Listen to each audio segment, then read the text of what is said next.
जय श्री राधा रानी सरकार की, जय श्री कृष्ण भगवान की, जय श्री लक्ष्मी नारायण जी भगवान की, जय वैशाख मास महत्म्य की। मंदिर श्री बंसी वाले महात्मा यूट्यूब चैनल की ओर से आज हम आपको वैशाख मास महत्म्य के 14वें अध्याय की कथा को सुनाने जा रहे हैं, जो कि इस प्रकार है। आज राजा श्रुतिदेव ब्राह्मण से कहने लगे हैं कि हे महाराज, वैशाख मास के धर्म अति सुलभ हैं और ऐसे अनेकों पुण्यों के देने वाले हैं जो भगवान को प्रसन्न करते हैं और तत्काल ही धर्म अर्थ काम और मोक्ष को देने वाले हैं। परंतु ऐसे वेदानुकूल धर्म भी संसार में ज्ञात नहीं हैं। अनेक प्रकार के राजसी धर्म और तामसी धर्म ही इस संसार में विख्यात हैं।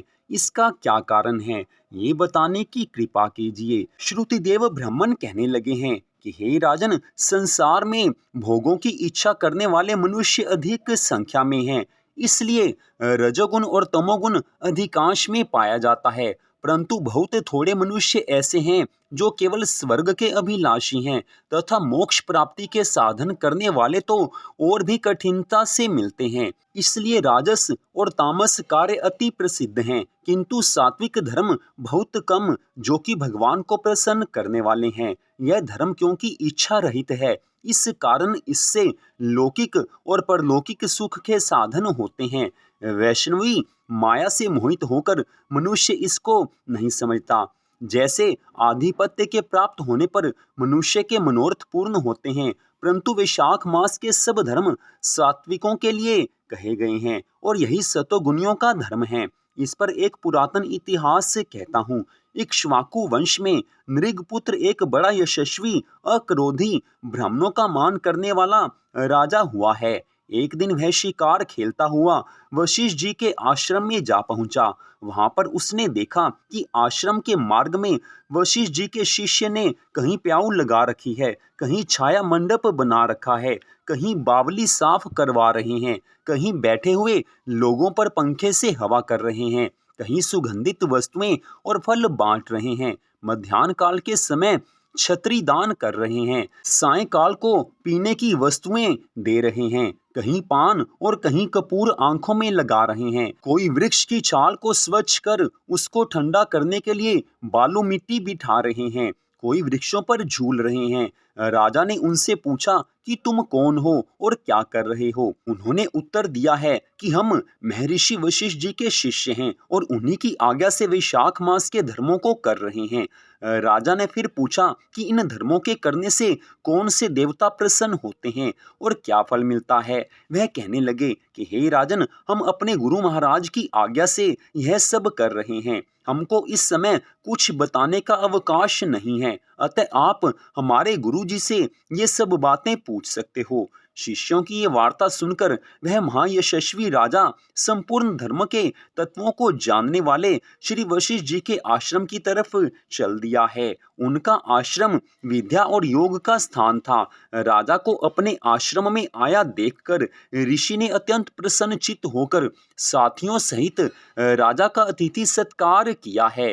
राजा बड़ी प्रसन्नता पूर्वक और नम्रता पूर्वक बैठकर गुरुजी से पूछने लगा कि हे महाराज, मैं आखेट से थककर आतिथ्य भाव से आपके आश्रम की तरफ आ रहा था, तो मैंने आपके शिष्यों को बहुत से धर्म के कार्यों को करते हुए देखा। इसलिए महाराज, मेरे मन में बड़ी उत्कंठा उत्पन्न हो रही है कि ये सब धर्म के कार्य करने से क्या फल प्राप्त होता है। आप सर्वज्ञ और मेरे गुरु हैं, मेरे मन में बड़ी शंका है, कृपया आप संदेह को मिटाइए। मैं आपको नमस्कार करता हूँ।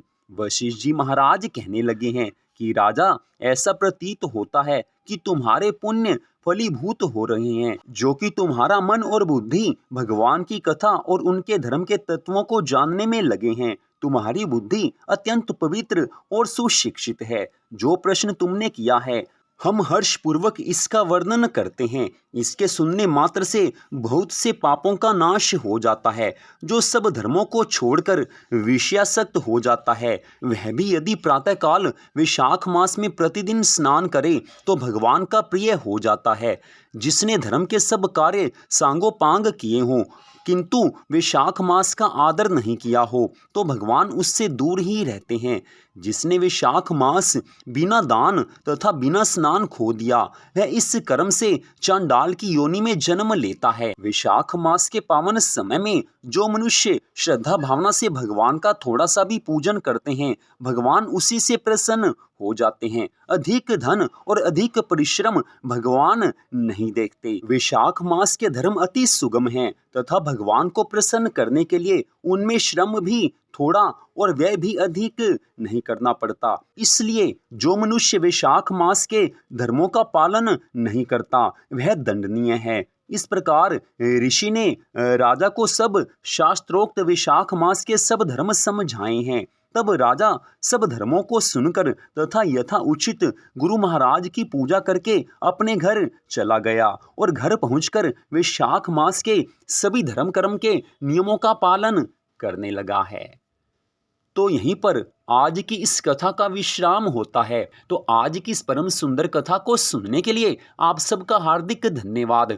भगवान श्री राधा कृष्ण जी की, भगवान श्री लक्ष्मी नारायण जी की अनंत कृपा सदा आप सब पर, आपके परिवार पर बनी रहे।